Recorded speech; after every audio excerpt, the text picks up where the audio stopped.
Keeping ப்ராக்டிஸா? அப்படிலாம் தோனி பண்ணி நான் பார்த்ததே இல்லைங்க. ஆனாலும் இப்படி டக்கு டக்குன்னு அடிக்கிறது எனக்கே தெரியல அப்படின்னு பேசியிருக்கிறாரு ருத்ராஜ்.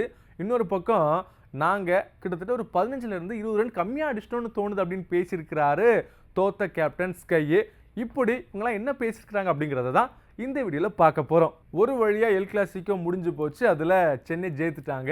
ஜெயித்த கையோட பல பேர் பல விஷயங்கள் பேசியிருக்கிறாங்க. அதில் பிளேயர் ஆஃப் த மேட்ச் வாங்கின நூர் அகமது அவர் என்ன சொல்லியிருக்காருன்னா, ரொம்ப சந்தோஷமாக இருக்குது விளையாடுறதுக்கே.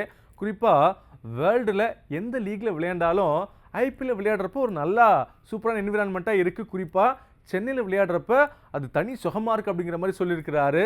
இன்னொன்று, நான் எப்பயுமே நினைப்பேன், எல்லா டீமும் நம்மளை வாங்குறதுக்கு ஆசைப்பட்றாங்களே, ஏன் சென்னை மட்டும் வாங்க மாட்டாங்கன்னு நினச்சேன். ஆனால் இந்த வாட்டி வாங்கிட்டாங்க.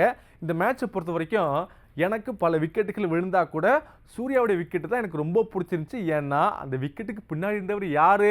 மஹிபாயி. அந்த பாலை டப்புன்னு பிடிச்சி ஸ்டெம்பில் அடிச்சா இருப்பாருங்க.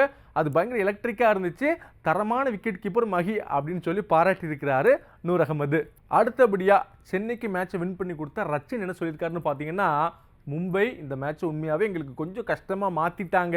கிட்டத்தட்ட பேஸை ரொம்ப கரெக்டாக அப்படி மாற்றி மாற்றி போட்டாங்க. நடுவில் பார்த்தீங்கன்னா அந்த ஸ்பின்னை கொண்டு வந்து சோக் பண்ணிட்டாங்க. கொஞ்சம் கஷ்டமாக தான் இருந்துச்சு. குறிப்பாக சேப்பாக் விக்கெட் அப்படிங்கிறது கொஞ்சம் ட்ரிக்கியாக தான் இருக்குது. உங்களுக்கு தெரியும், இந்த மேட்ச் நாங்கள் ஜெயிக்கிறதுக்கு ஒரு முக்கியமான காரணமாக இருந்தவர் ருத்துராஜ். ஏன்னா ரொம்ப அழகாக ஆடிக்கிட்டு இருந்தார். 200 ஸ்ட்ரைக் ரேட்டில் ஆடுறதுலாம் சாதாரண விஷயமே கிடையாது.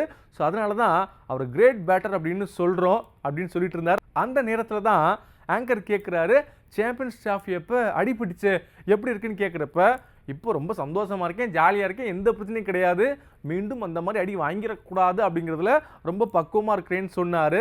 இந்த மேட்ச் நாங்கள் ஜெயித்தது ரொம்ப சந்தோஷம் அப்படின்னு சொல்லி முடிச்சிருக்கிறாரு ரச்சின் ரவீந்திரா.